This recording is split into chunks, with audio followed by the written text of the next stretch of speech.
Hello everyone, it is Joe here from OmniPoke, the channel that brings you guys everything Pokemon. If you're looking for PTCG live codes, make sure you check out the Potown store. You can get a 5% discount on your orders using that code OmniPoke. For today's video, we are going to be putting Arceus Dumbreon in the spotlight. This was truly the big winner of the Naic, where there was 3 Umbreon builds in the top 8, and even one made it all the way to the finals with Ian Robb, with a Duraludon-based partnership alongside these 2 main Pokemon. So let's get into the general strategy, and that is that Arceus is your early game strat. You try and get that Trinity charge, especially if you've gone second with your Arceus V, or you try and get a turn 1 energy drop if you've gone first, and turn 2 look to use that Trinity Nova attack, allowing you to pull energies out of your deck and power up a couple of big attacking threats in the deck. You also have that Starbirth V-Star power to help you just establish your board from as quickly as turn 2. This can allow you to throw Disruption at the opponent or start trying to gust certain targets and getting early pressure on exactly the right targets you want.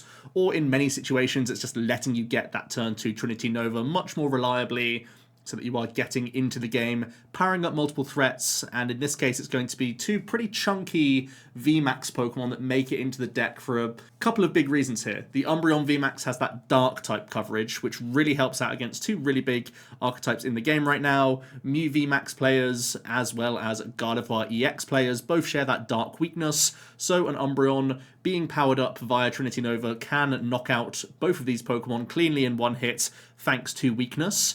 And with the combination of Spiritomb already helping out slow down those Mew players in the opening stages, that sort of gives you that window of opportunity to build up your Umbreon. And for the Gardevoir matchup, we're going to combine Umbreon with Lost City so that we can be using that Dark Signal ability to pick off early Rolts and Curliers, even with our Trinity Nova attack, and make sure we're lost zoning these early evolution Pokemon so that the opponent has less to work with throughout the entire game, and then we still have that higher damage output threat into their EX Pokemon. So they really don't have anywhere that they can go to tank for a turn or 2. We're pretty much making sure we're taking prizes every single turn of the game, and in many instances lost zoning key pieces of their evolution line. And then oftentimes you will see Duraludon alongside the Umbreon. That Skyscraper ability is still so frustrating for many archetypes in the format, where we don't take damage from opponents' Pokemon that have special energy attached.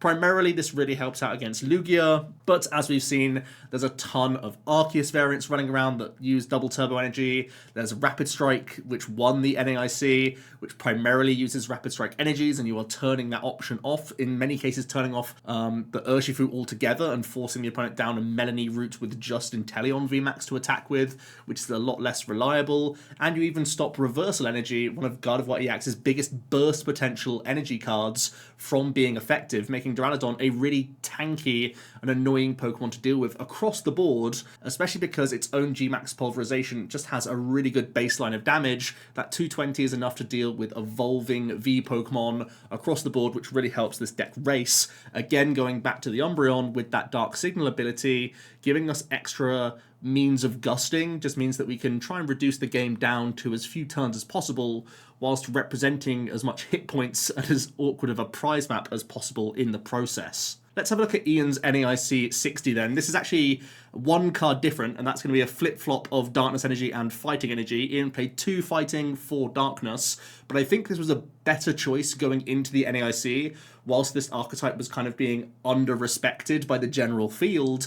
Now I think this archetype is more known. I think it makes more sense to go down this energy split, because the backdoor mean look option from your Umbreon V is going to be far less punishing for Gardevoir players, which may have actually worked out quite often for Ian in certainly day 1 of the Naic, and oftentimes in a number of day 2 situations against Gardevoir players who didn't come prepared with their pennies and pal pads or their physical switch cards in the deck, because we have the Radiant Alakazam mean look trapping combination that we can do here to infinitely lock Pokemon in play. That's actually still available to you in the deck as well. If the opponent is forced to put a ton of energy onto, say, a Zacian, for example, to go over the top and get a one-hit KO on Duraludon, there may not be enough energy in their discard pile remaining to even retreat or attack with their Gardevoir EX. So you still can try and make trapping plays even with Penny in the deck, certainly for Gardevoir players, because the Gardevoir EX cannot be picked up from it. You just have to time this a bit more carefully, because the opponent can use the likes of Collapse Stadium to get rid of all the energies that were trapped on Zacian, and then they can reload their Gardevoir and actually hit into your Umbreon. So has a bit more nuance than it did going into the NAIC, where it could just trap immediately a lot of Gardevoir players that weren't prepared. But let's get back to the list at hand, and that is, Thick Arceus, that's your turn 1 and 2 bread and butter. Then you got the 2-2 Duraludon, the 2-2 Umbreon VMAX. These are, like I said, a big, powerful combination that are good in a number of matchups. Umbreon's ability is just good in a whole heap of situations. The Skyscraper plus 220 threshold is just good into all sorts of matchups. And then we have the specifics of where you're just asking questions of many archetypes. Then we have that Luminion, just to give ourselves a little bit of extra push in those opening stages at times, as well as giving ourselves some late game bosses orders or adventurous discovery outs so that we can try and close out games. Then there's the Radiant Alakazam, which is actually a really helpful card against Gardevoir. They're obviously heavily damaging themselves quite often with their Pokemon, and with Arceus, certainly sometimes 2-hit KOing certain things, or if the opponent is just getting frisky with their own like Celebrations Mew and whatnot, and throwing counters across multiple Pokemon, not on a Cresselia turn, you can really punish that with your Radiant Zam and take mid-turn prizes, which is very, very dangerous. By that same merits, that 220 threshold from Duraludon plus the choice belt that's in the deck list means that every now and then when we're hitting into other tanky V and V Max, V Star decks, if you are getting those early hits in with Arceus and not quite reaching for KOs, we can use that damage for later, spooning it onto things that can maybe push the Duraludon into KOs. So definitely a nice card and very flexible in the deck. Spiritomb's here, like I said, to try and slow down those Mew players in the opening stages, to try and get yourself safely into your Arceus V-Star, but also can chip in at being frustrating for Lugia players as well. Just be a little bit careful that the Spiritomb is shutting off your own Luminion at times, so that's the only thing you need to be a little bit cautious of. In general, it shouldn't be too much of a hindrance for you. You can see that we're going pretty wide with our support accounts, and that's because we have Starbirth to cherry pick the ones we need at the right times. There will certainly be situations where Judge is the priority pick early on against Lost Zone players. There are times when the Adventurous Discovery is the perfect combination to allow you to instantly evolve up into your very chunky VMAX Pokemon, and also acts as a pseudo boss's orders if you have an Umbreon V developed on the board and are able to Dark Signal. That Adventurous Discovery even becomes a decent late game play. Research just for a big dig into the deck. A pretty high boss's orders count, like I keep saying. Duraludon is really good at picking off evolving 2 prizes before they get into their evolution, so that can be really handy. And just finishing things off that you are 2-hit KOing. You actually have a lot of control over the opponent's bench with this high of a boss count and such great search options for the Umbreon. So as I said, even though we are 2-hit KOing a lot of things, we're obviously trying to really just pressurize as much as possible and finish things off quickly. And then Iono is still going to be a big part of the deck. We will oftentimes try and force a difficult prize map on the opponents, but Arceus can go down early, then suddenly we're using Iono, and because we've already thinned our deck of a lot of our energy, we don't really need much else for the sort of mid-game per se, because we already have our attackers established, so just slamming Ionos over and over again and making it really scrappy for the opponent can be very powerful. The Lost Cities are primarily in here for the Gardevoir matchup, but are also very handy against Lost Zone box players, where you just run them out of their high damage output threats and don't really leave them with much else. The 1 copy of Path can be nice in mirror match situations. It can be nice at jamming it early against Mew and Lugia as well, so it can be a decent Starbirth option as well. And you also have the late game Path Iono combo against Gardevoir if you are in a pinch. Onto the matchup spread then, a pretty interesting one for the deck, where we have some very favourables and some decks we definitely want to dodge in the metagame right now. So let's start at the top. Mew seems to be a very good one when we have that coverage of Dark typing plus Spiritomb to stop their early pressure. We're going to have a good time. We also seem to be very good into Charizard Lost Box, of course, with the Lost Cities. We can get rid of their only high damage output threat. And we're also pretty strong into the Wings deck. Obviously, they don't have their double turbo energies accessible to them to hit through Duraludon, and again, we're just a very meaty archetype with Lost City in here as well, so many reasons why they can struggle into the matchup. We also seem to be pretty good into Chien-Pao Baxcalibur. This was surprising to me, because you would think that Chien-Pao would have a better time into this deck, because it has such great one-hit KO potential. Maybe it's testament to how inconsistent they can be in the opening turns compared to Arc decks, especially because we have that gust pressure to constantly try and pick off their Bat's Caliber, try and make them reload over and over again. It also could be a nod towards the fact that we're seeing so many more non-Debarrel builds and so many non-Palkia builds, actually. Because yes, Starbirth is good for getting you online and getting some early burst potential, but they can really fizzle a lot more, especially if the Bat's Caliber is dealt with. But if we are seeing Palkia builds of Chien-Pao, they're going to have a better time into the Arc decks, actually, because they have a fallback plan of their V-Star power to continue to have burst acceleration, and Palkia is just a good early unit that you can use against these Arc players that just sort of sits on the board and two-shots them back. So having that threat plus the actual burst potential through their VMAXs with the Chien-Pao at times, I feel like that's going to make things a little bit closer of a matchup. But the data right now is saying it's okay for Arc, which is interesting. Also pretty solid into the Turbo Lost box. The Goodra, of course, you're wall breaking through their reduction with Duraludon, so no issues there. And as you'd expect, with the Duraludon combination, you're pretty okay into the single strike Lugias for the most part. You just have to try and dodge and weave around their Urshifu, try and get the initial hits on it, which shouldn't be too difficult when you also have Umbreon to try and help you get the first hit at times. You're dead even with the Gardevoir, which is pretty okay for one of the best decks in format. Going even against it seems fine. And for unfavorables, the Giratina Lost Zone deck, because of course they have some good one-hit KO potential with their 280 threshold onto your V-Star Pokemon, as well as their one turn of Requiem that can get them through a VMAX of yours, which is definitely scary.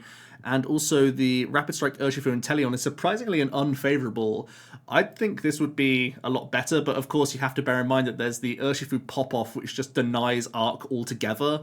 And as we saw at the NAIC, if the Urshi build gets to go first and just stops the opponent from getting Starbirth developed, the deck kind of just crumbles. So it really comes down to that opening flip, it seems, more than anything else. But Urshifu does have a slight advantage right now.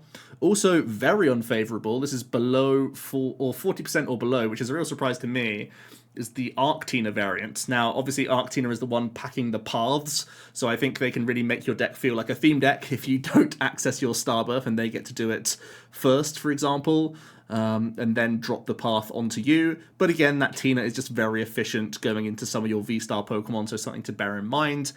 Then there's Miraidon. Your math just doesn't work very well into the Miraidon because they have such high hit points that they're sticking well out of range of Arc for a couple turns and can try and tempo out on you as well. They have those pop-offs that can mean you don't get to Starbirth if they're knocking out that Arc too early. And then the Ting-Lu deck is also a difficult one. This is one of the only matchups where Ting-Lu seems to have high damage output. And again, it comes down to them possibly denying Starbirth either with taking prizes aggressively if they've gone first, or trying to plonk counters onto your Arcs and your other Pokemon so they are far less effective and you just don't get set up into the game. Onto the tech options then, we could get a little bit more creative with the list. Ian's build really was just a pretty cookie-cutter build, saying that the Starbirth gets you into the game and the high hit point VMAXs sort of carry you through, and that's all it needs. But you can get a bit more tricksy. The Horlucha can allow you to have some more interesting Painful Spoons options and maybe some multi-prize turns.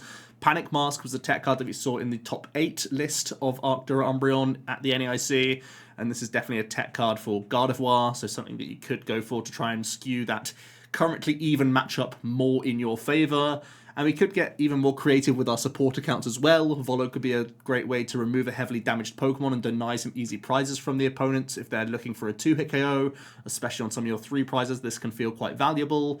And Avery can be another way that you can try and disrupt some setup-based decks, definitely against Gardevoir. If you can go for an Avery plus Rope play from your Starbirth, you're really starting to hurt them, and things are going to get quite dicey from there. Luminous Energy is an interesting one because we are playing Fighting, Metal, and Darkness Energy, and we are trying to pull these energies out with our Arc. Of course, the Luminous would sort of sit in that extra copy and just be handy if you're trying to attack with your Umbreon or your Dura, where this just gives you some prizing coverage, but of course this can't be pulled out of the deck naturally from the Arc, so I think overall Basic Energy still trumps everything else. And then Trekking Shoes can just give you some extra pushes in those opening stages. We've seen it with Arc Dura in the past, and I feel like it could once again be a card if you just want to give yourself some slightly better statistics at getting into the game. I also want to touch on a Flying Pikachu Pikachu-based build, seeing as though this also did very well at the NAIC. Katron brought a really creative list to the table, and we've seen Flying Pikachu be successful at the previous World Championships, and once again it seems to be reasonably well placed. We've seen Arc and Flying Peak be a combination throughout the year, really, and I still feel like it has some big merits, possibly based on the metagame you're expecting. It could even end up being better than Duraludon, where you have a slightly more aggressive answer to Lugia. With your Flying Peak, you're denying any T-Tar action and you're one-hit KOing Lugias, but I think more importantly, your Chen Pao is more stable when you have the Flying Pikachu in the deck, because you are blocking those Hail Blades and really putting them into a weird position, especially if they're not playing certain V-Stars, where you're going to be pretty okay at just churning through them with that Max Balloon. So I think immediately a Flying Peak build is going to have a better time into that sort of new deck on the block that didn't really impress necessarily at the NAIC, but didn't flop either. So that Chen Pao is still in that sort of question mark range of how popular it's going to end up being for Worlds. So I think this is a different dimension. Because you're not playing the Dura, we are having some higher damage output attacking threats coming in the form of Slacking V, which is quite interesting. You can use your Path or your Spiritomb to shut down Slacking's own ability, so you are just able to swing for the vanilla 260, and there is Belt and Radiant Alakazam still in this deck list to try and push that into that sort of 280 range to knock out opposing V-Star Pokemon. Metacham's made it into the deck as a Yoga Loop option, another way that you can try and punish some Gardevoir players. And because you have the free retreat from the Flying Pikachu, it's a little bit easier to weave it into this deck list, but could even find its way into Arc Dura builds of this deck as well. Outside of that, it seems very similar to what we've seen before. It's playing a few different energy cards. There is a V-Guard in this one because there's less emphasis on the different types of energy that you need to play. There's also a Jet Energy, which can help out with some higher retreat costing Pokemon like Slacking in the deck list. So these are a few things to bear in mind, but in general it's a similar concept, just trying out that Flying Pikachu approach as well to cover some different matchups possibly. On to the closing thoughts then. This deck is clearly very reliant on that Starbirth and your Trinity attacks, be it Charge or be it Nova. Either way, that's really when the deck kicks off. And if you are not able to have your turn 1 Arc energy drop, the deck feels terrible. Or if the opponent has a lot of pressure against you and knocks out Arc before you get to that Starbirth, if it's, like I said, an Urshifu deck or a Miraidon deck or something like that, your deck is just going to crumble and you're going to have a really bad time. Outside of Starbirth, the deck also has no engine, really. You're just reliant on your supporter draw, so sometimes you'll Ono yourself, or you'll get hit with one and you just end up getting stuck in the mud because you just find yourself with no supporters remaining, and then the deck can feel quite bad. You're literally just living on whatever prizes you can take and whatever you can top deck, and that's just not really a stable feeling archetype in general. The only thing you're really feeling from the deck is going to be your energy cards from your attacks with Arceus. Outside of that, it's still quite a clunky build in my opinion, but there are great upsides here. It's obviously had a few results at the NAIC and really put itself on the map. And I think there's some obvious reasons for that. You have a really easy first 2 turn game plan. If that goes well, the deck's going to be fantastic. And if you've been able to power up your backup attackers, you're pretty much set for the game. It doesn't matter if the opponent hand disrupts you. You're still going to have easy ways to at least continue on that prize race and still threaten some really high hit points, annoying Pokemon to deal with. And you're always creating that difficult prize map for the opponent because, like I said, these are just very chunky mons, and you're oftentimes trying to make the prize map as difficult as possible for the opponent, whilst also playing Quad Iono in the deck list to throw the opponent down to a lower hand size as we get to the latter stages of the game. You know that your board is established thanks to your early game, and it can't always be replicated by the opponent, and sometimes they can stumble immediately from that, and then you're just going to take the game away from the opponent. Let me know your thoughts on Arc Umbreon. What do you think is the best partner right now? Is it Flying P, or is it back to Dura for the World Championships? Was it just a surprise deck for the NAIC, or does it have the stopping power to continue to be a big threat in the metagame? I'll hear all your thoughts down below. Thanks so much for watching, and I'll be back tomorrow with another video. Cheers.